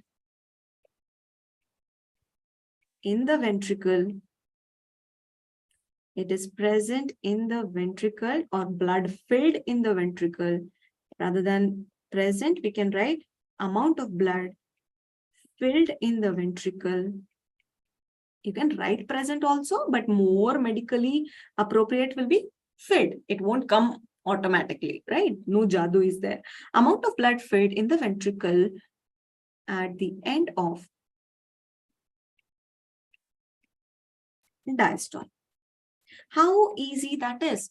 You have to learn to make the definition. Even if you do not remember the definition, write something, at least you'll get 0.5, 1 mark, something you'll get. Just do not leave the question paper empty. That is the only advice. If you want to follow, just follow that advice. Don't write the songs that pisses off the examiner. Just write the relevant things. If they are asked about the end diastolic volume and you do not remember at all, just focus on the word, whatever it is telling. Volume means amount of blood which is filled up or which is present at the end of diastole. That is end diastolic volume. How much it is? That is a factual question you have to remember. 120 to 130 ml is the amount. And index, what do you mean by index? That how much or who is showing the EDV? So EDV is shown by preload. Preload, the load acting on the muscle before it contracts. So pre means before it starts to contract. In the diastole, it was relaxing. It is about to contract. So whatever load is present in the heart or in the ventricle, before it starts to contract, before the systole comes, that is known as preload. And what is its determinant? That means who decided. So please remember, the determinant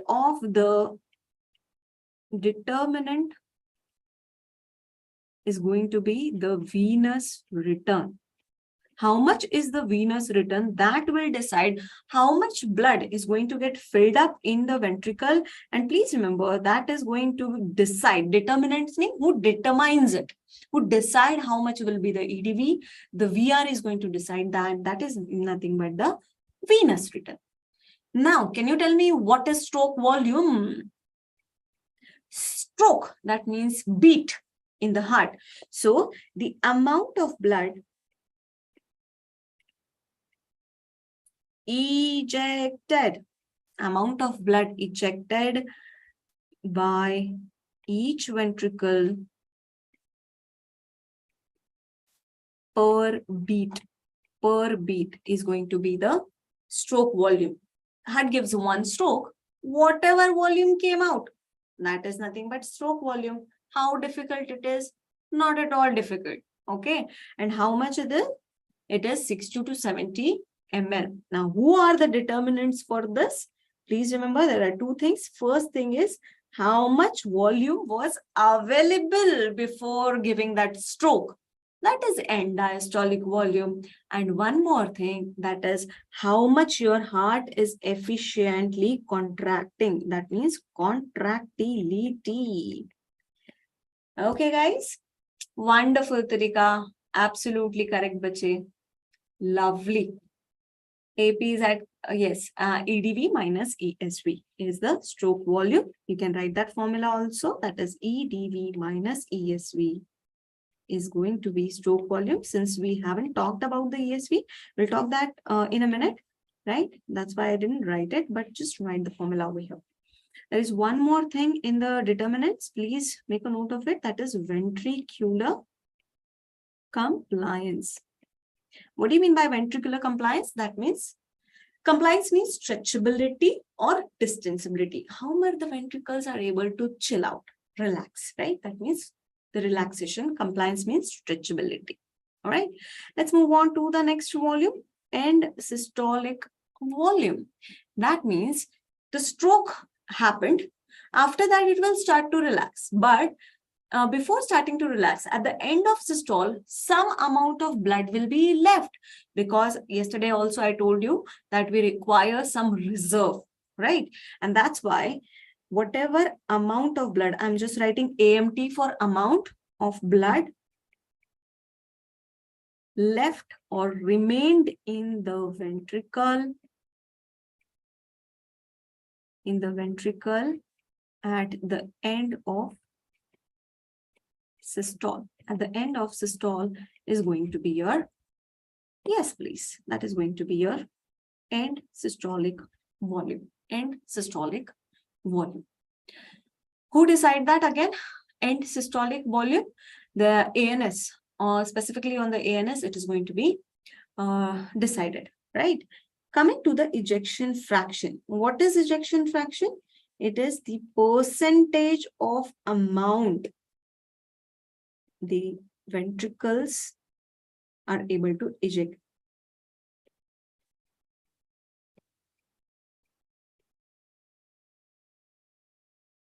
Ejecting per rate. Now, if I ask you a question, a very simple question. I want to give a chocolate to a winner. There were two guys, Chintu and Mintu. Let's make it easier. Chintu and Mintu. Chintu said, I got, let's say, 10 marks, right? And Mintu said, I got 50 marks. Whom should I give the chocolate to? Now, don't say I should give half chocolate to each other so that the feelings of them will not be hurt. Don't give that bullshit, okay? So just tell me, if I want to give the chocolate to a winner, whom should I give the chocolate to? Yes, guys, answer please. Whom should I give the chocolate to? Now, there is a formula to calculate this, that is SV upon EDV into 100. Till the time you give me answer, I'm going to wait for it. Okay, now the passing percentage is 50%. We know that 50% is the passing percentage. If we get the marks less than 50%, definitely we are going to fail. So same happens with the ventricle. If it gets, or it is ejecting less than 50%, definitely it is going to fail. Normally it is 55 to 60%. You can calculate that 70 upon 130. That is 70 was, let's say, stroke volume. 130 is EDV. It will fall between 55 to 65%. That is a passing percentage. And that is a normal value of ejection fraction, right? That is going to show the ventricular efficiency. And if I have to say that it is the best indicator for the ventricular efficiency. And if I have to say that the ejection fraction, let's say, is less, that means the stroke volume is less, or EDV is more, that means it is denoting the heart failure. Okay, so they should be Mintu. Okay, someone is telling it should be given to Mintu, but you did not ask if the Chintu got the marks out of, let's say, 10 out of 10 and Mintu got the marks 50 out of 500, the answer will change. And that was the trick. So you always go for percentage. Always ask the percentage. It is the best predictor, right? So that's why if I go with the stroke volume, then it is not going to be the best indicator of the ESV, right? What is the best indicator? Best indicator will be the percentage, that is none other than the ejection fraction. Okay. Thank you, Umesh, for answering. Right. So let's move on to the PV curve. This is the PV curve. What is PV curve? Pressure, volume, curve. Let's make it quickly because we know already the cardiac cycle. Right. We are going to, this is the curve which is given in the Genong itself, and we are going to make that right now. Okay. So first of all, X and Y axis, pressure volume curve. So pressure we are going to write over here and volume we are going to write over here. Now understand, suppose this is 50, this is 130 or 150, right? Now what is going to happen? There are 4 things that we are going to start. So this is the A point. I'm going to start from here. Now, if I draw a straight line upwards, what is going to happen? See over here, the pressure is increasing, but the volume is not changing. That means which phase it is, bacho? Isovolumetric contraction. Isovolumetric contraction, isn't it? At the end of isovolumetric contraction, what is going to happen? The semilunar valves are going to open. I'm talking about the left ventricle, let's say. So which valve will be open over here? Aortic valve will be open. Isn't it? And what is going to happen after that? Ejection will happen.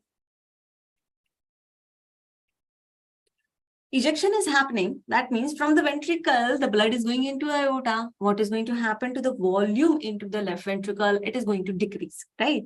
So the curve will come towards the left-hand side, all right?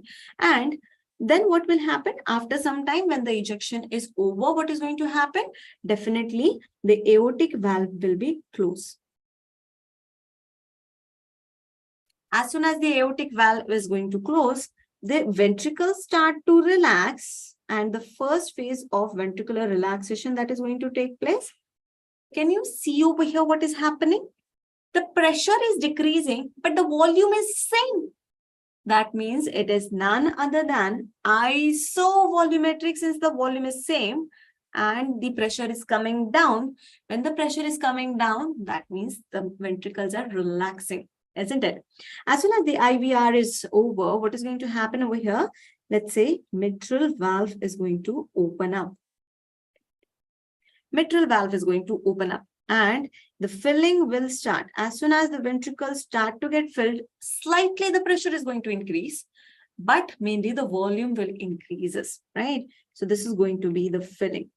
And whatever amount you ejected per beat, that means this much amount is going to get ejected.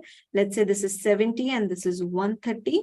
Whatever amount you ejected, that is called as stroke volume. Stroke volume, right? The point A, what is the point A? As soon as the filling is over, what should happen to the mitral valve? The mitral valve should close. So this point at point A,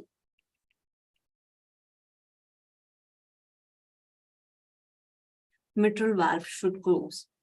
Now in the exam, you get confused, right? Because there is a time pressure also. First time you are reading that. So again, I have a mnemonic for you guys. So just make it like that. This is pressure, this is volume over here. I have a mnemonic for you, that is MAAM and COCO. Right?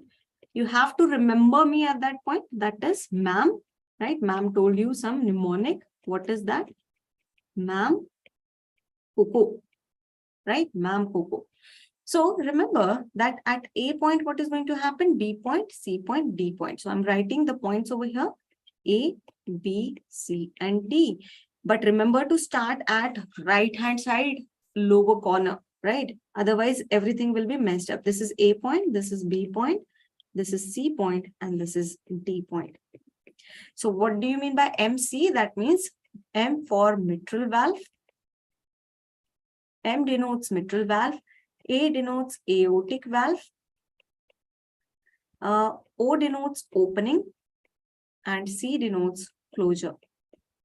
Try on your own to make this and you are going to rock the world. The examiner is going to get shocked that how this guy is going to remember all this, or how he remembered, how much he must have studied, isn't it? Now coming to the applied aspect, first of all, understand if I tell you that there is a regurgitation. We talked about regurgitation. Usually we teach that to the next students when they read up their medicine and all, but we can discuss. We do have 5 to 10 minutes. If I say there is a regurgitation, that means I told you yesterday, the blood is returning back abnormally. For example, the blood is returning in this direction. That is known as regurgitation. returning back, that is regurgitation, and it's an abnormal phenomena. Suppose there is another condition that the blood is not able to go outside, as you guys told me yesterday, that happens in the rheumatoid carditis, right? Any infection or any calcification of the valve, that will lead to less blood ejecting outside because of the lumen of the wall is narrowed down, right? That can happen to the semolina valve, or that can happen to the AV valves also. Now, what is going to happen? If there is a regurgitation, there is a simple mnemonic, just remember R for R, that there is going to be a right shift to the curve. Right shift hai, that means it is regurgitation. It cannot be stenosis. So this obstruction is called as stenosis. Stenosis mein there is no R whatsoever. So there is not going to be the right shift no matter what. Yes, the left shift is possible, might not be possible in the initial cases, but later on left shift occurs in the stenosis. But regurgitation means it is going to cause right shift. What do you mean by right shift? Let's make the chart again. Okay, so suppose A, again, I'm going to write A, B, C, D like that. Please take care that in the Genom, D point taken as A point. So if you apply the mnemonic there, it will be wrong. So make sure that you're writing the A point or taking the A point correctly. It should be on the right hand side. So if I make the right shift, that means I'm increasing the volume, isn't it? This graph is shifted towards the right. That means this is the point which is showing me the EDV. And if there is a right shift, that means what is happening? Yes, please. If there is a right shift, that means the volume is increasing. And that will lead to what thing? The right shift means EDV, end diastolic volume is increasing. Let's see how. Suppose there is a regurgitation, right? In this case, there is a regurgitation. What is happening? As soon as the aorta is recoiling back, the blood is coming back. So in the next cycle, the blood is coming from the atria also and from the ventricle also. That means from the aorta into the ventricle, already there is a lot of blood. And from the atria, the filling is occurring in the next cycle. So ADV is going to increase. And that's why in the regurgitation case, the ADV is increased. Let's say that there is a regurgitation in this case. What is going to happen if there is a regurgitation, mitral regurgitation? What is going to happen? At the time of ventricular systole, the blood is going to go in the left atria. But during the next systole, that blood again will come into the ventricle, and whatever venous return had come into the atria, that is also coming. So always remember, no matter which regurgitation, you're going to have more EDV. So please remember R for regurgitation, R for right shift. That's all. Okay, let's see one by one how it is going to occur. One more thing, just make a note of it. If there is increase in the after load, I told you after load means the load which is acting on the ventricle after it starts to contract. That means whatever total peripheral resistance is there, right? If it is there, the graph will shift to the up. So upward shift. Okay. And if there is a left shift, that means there is a decrease in the end systolic volume. There is going to be left shift. There is going to be left shift. Okay, so this point denotes the ESV, end systolic volume, and whatever in between is there, that is the stroke volume. Okay, so see over here, what is happening in the regurgitation? See, in the regurgitation, I told you there is going to be right shift. In the aortic regurgitation, since there is a lot more volume, what is going to happen?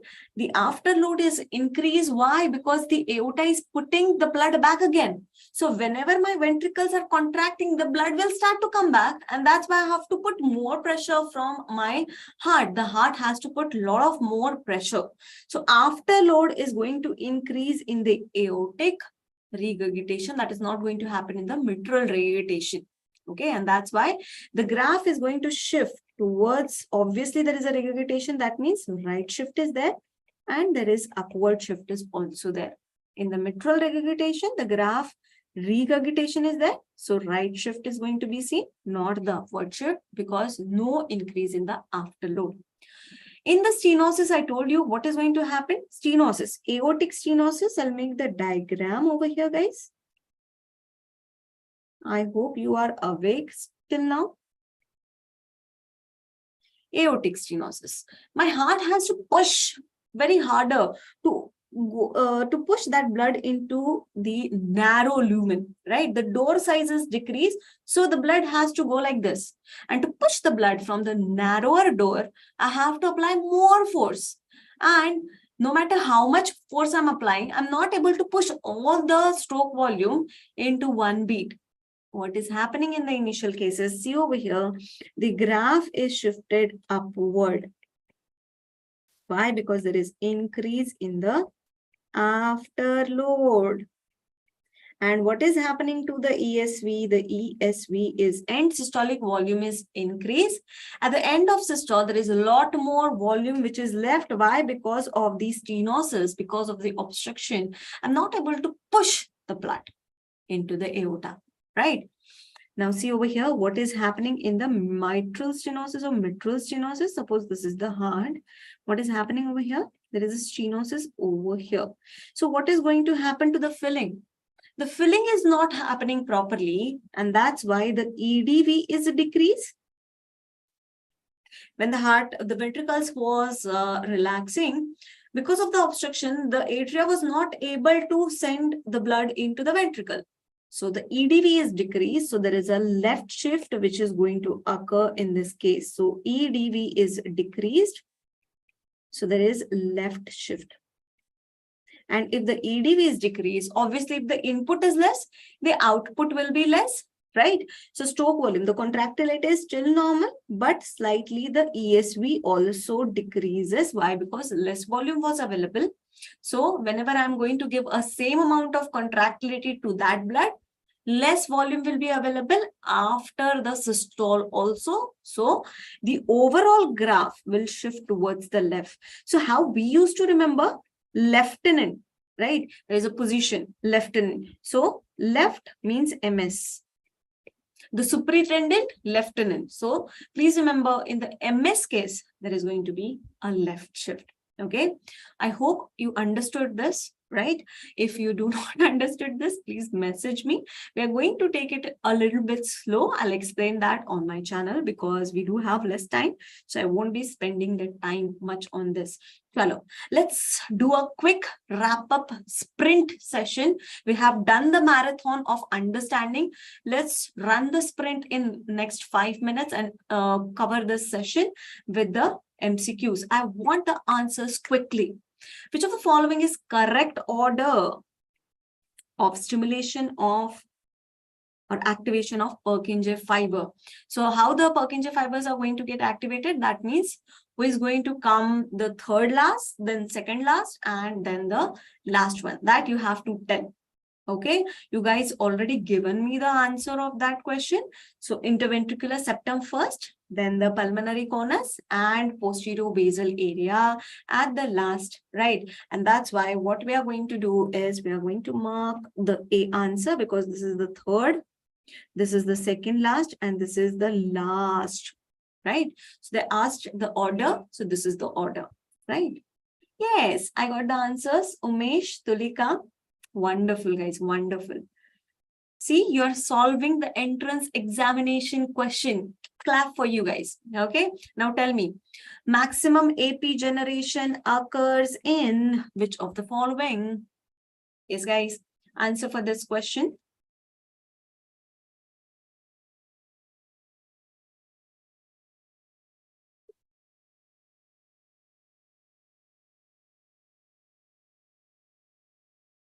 I'm waiting for this question. Let's say question number 2. Answer. I'm moving forward. I'm waiting for your answer. I'm sure that you will give the answer. Aradhana, absolutely wonderful, bache. I'm waiting for others' answer also. QRS complex. We have done that yesterday. So answer for 3. Question number 3. What is your answer? Please let me know in the comment box below. Yes, Sulika, right? Umesh, wonderful, wonderful, guys. Lovely. Made my day, right? So yes, there is an answer that is nothing but the SA node, because they ask generation rate, right? So who is going to generate it quicker in the same time? It is going to be the SA node, SA node, SA node, right? So the answer is going to be A over here. Third answer kya hai bacho? Yes, wonderful. Aradhna, Tulika, right. So you guys are right. I'm waiting for others to answer. Bacho, kahan ho aap log? Almost 25 students watching. So please give me the answers. What is the most responsible phase 0 for the phase 0 of the nodal cells? Tell me, nodal cell mein who is going to work for phase 0? Tell me who is the phase 0, 0, 0, who looks like phase 0? Answer for fourth. Yes, Umesh, I got the answer from you also. Please write numbers 2, 3 like that, because we have covering many questions. So answer for fourth question is over. Answer for fifth question I want. Excitation of the ventricles. Yes, Tulika, I got the answer from you. Correct, bache? Umesh also. Lovely, bache, lovely. Yes, next time, whenever we are going to give offline classes, who gives the answer first? We are going to give first, second, third. We are going to give chocolates, right? Yes, D looks like 0. So you are absolutely correct, Pachal. So QRS complex, we have done with the fourth. QRS complex is ventricular depolarization. Yesterday we talked about that, behind which the atrial repolarization will be hidden. So answer for third question is D.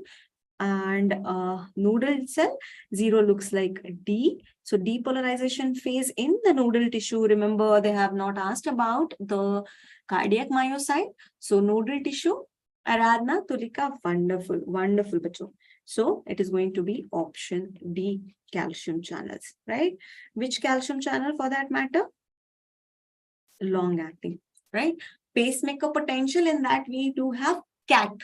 So that is going to be your transient acting, but depolarization, long acting calcium channel. Very good, bacho. Next question, I hope this is the question which is shown. Excitation of the ventricle always lead to excitation of atria? No. Excitation of atria will occur first and then it will lead to the excitation of ventricle. So this is wrong.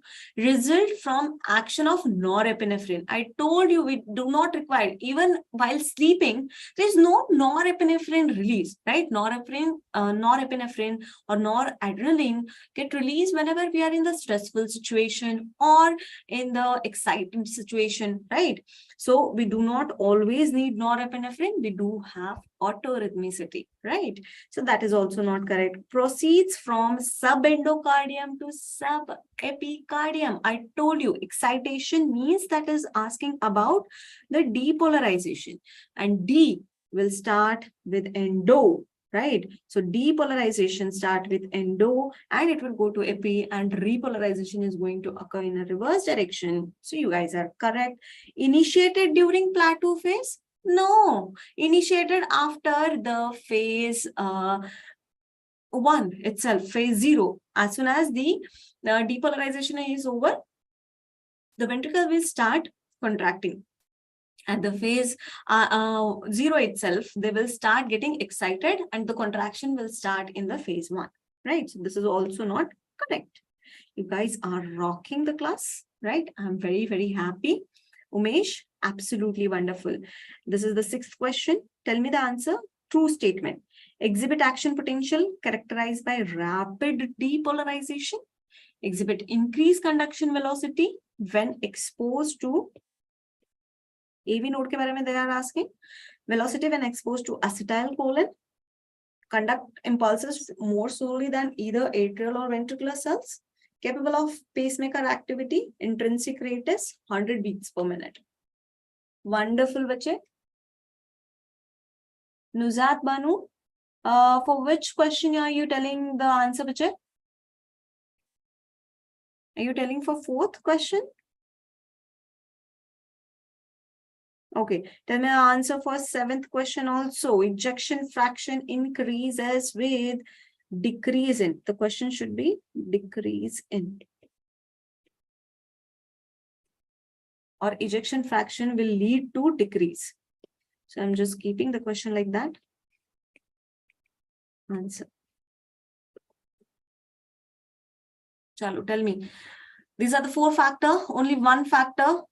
Even if you remember the formula, you'll give the answer very, very quickly. Yes, Umesh, Tulika, wonderful. I want others to answer also. Aradhana bache, chalo, think quicker and give me the answer. I'm waiting. Question number 8. Which of the following would cause decrease in the stroke volume compared with normal resting value? Decrease in the stroke volume, they're asking. That means stroke volume is decrease, reduction in afterload, increase in end diastolic pressure, stimulation of vagus nerve, or electrical pacing of the heart, 200 beats per minute. Okay. This is the question number 9. EDV. Who shows EDV? Just see the point. Tell me the answer for 9th.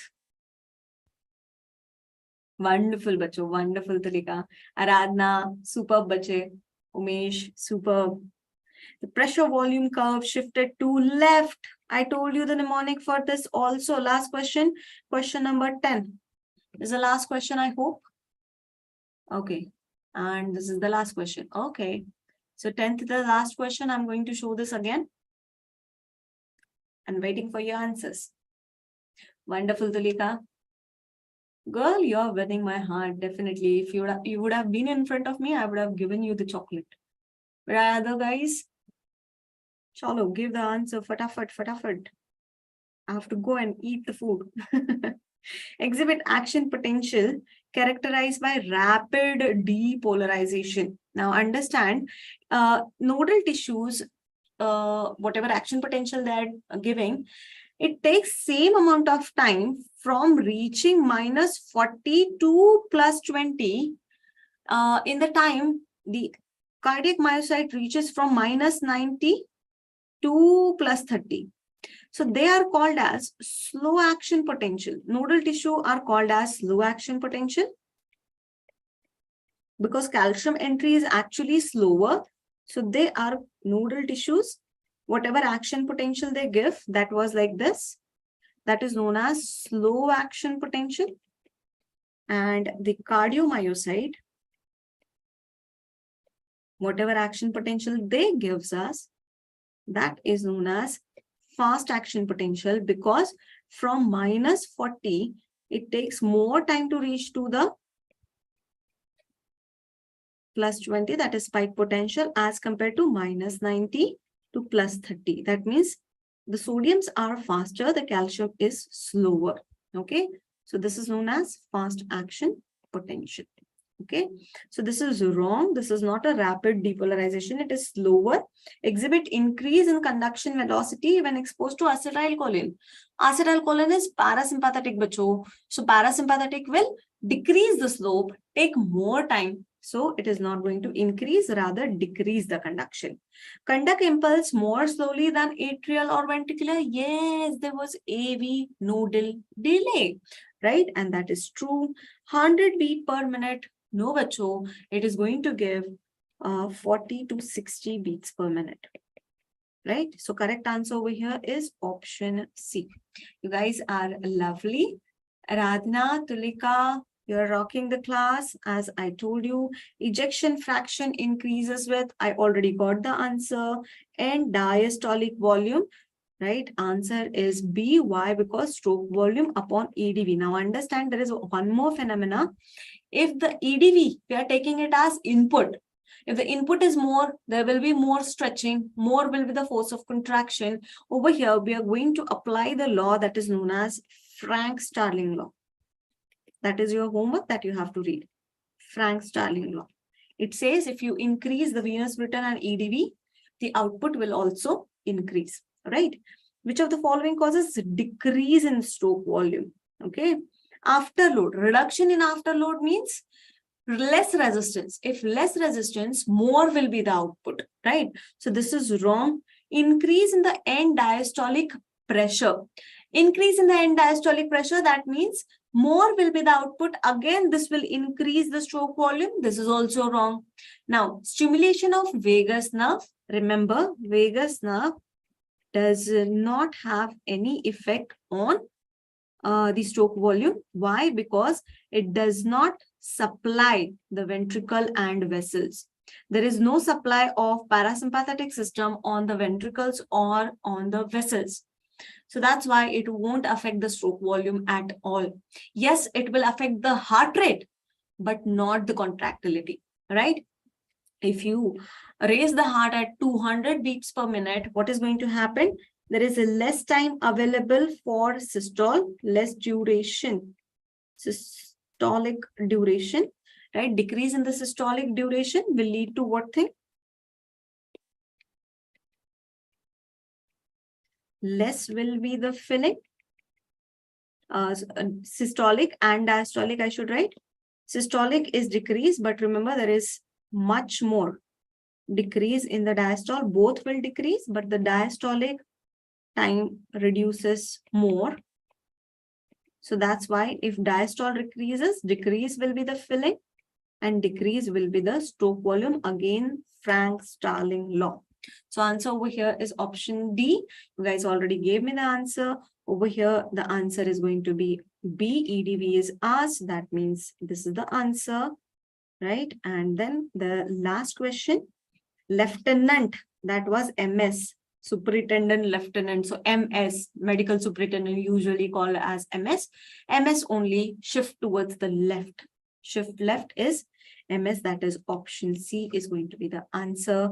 Over here, I told you there is only one left shift, that is MS. Okay. R may regurgitation, right shift. So R is never going to be the left shift. It is always going to be the right shift, right? So take a screenshot of these. If this question comes, what all things you're going to write depending on for how much marks they are going to be asked, right? So you have to be ready with those points so that it won't take much of the latency to recall what should I write next. Okay. And with this wonderful message, I'm going to leave you. Don't settle for average. I know that you can write and you can get past, but just don't settle over there. You have to excel in your field. Okay, bring your best to the moment, then whether it fails or succeeds, at least you know you gave all you had. Okay, so that is all, guys. And mnemonic for today is the funny cat pic. Don't forget our cat, right?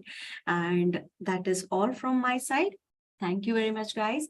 I hope you like the session and we will meet soon, right? If you have any doubt, you can just contact me on the channel, that is MedSpark. There is a Telegram channel. You can write my name also there and you'll get the Telegram group, that is Pooja Nigade. Okay, you can contact me there and I will be available, right? I hope you understood the class, guys. Just let me know in the comments.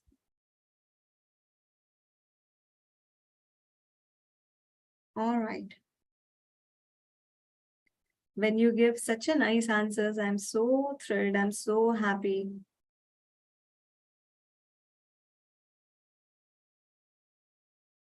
Right. So that is all from my side. See you guys. Bye-bye. Take care and good night.